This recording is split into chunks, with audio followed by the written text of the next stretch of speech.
pensez-vous de ce chiffre exorbitant? Ces chiffres sont alarmants et c'est un réel drame.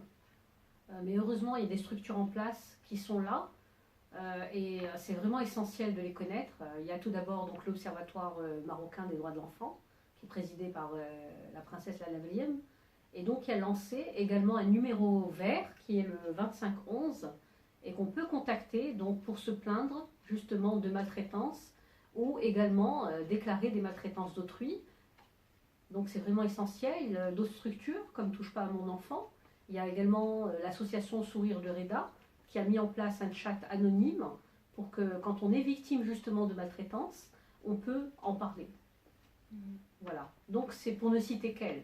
Mais bien entendu, beaucoup d'autres structures et beaucoup justement d'événements prennent place pour justement sensibiliser tout citoyen à l'importance et à l'impact de cette maltraitance.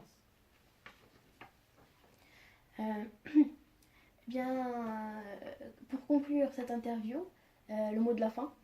Le mot de la fin, d'abord sensibiliser toute personne sur la maltraitance est essentiel et c'est pour ça que justement j'encourage tout le monde à être présent lors de la marche pour les droits de l'enfant qui aura lieu justement le 23 novembre à la Corniche à partir de 10h30. Voilà. Et surtout, qu'on soit en fait victime de maltraitance, il faut absolument en parler à une personne autour de soi ou faire appel justement à ce chat anonyme de Sourire de Reda.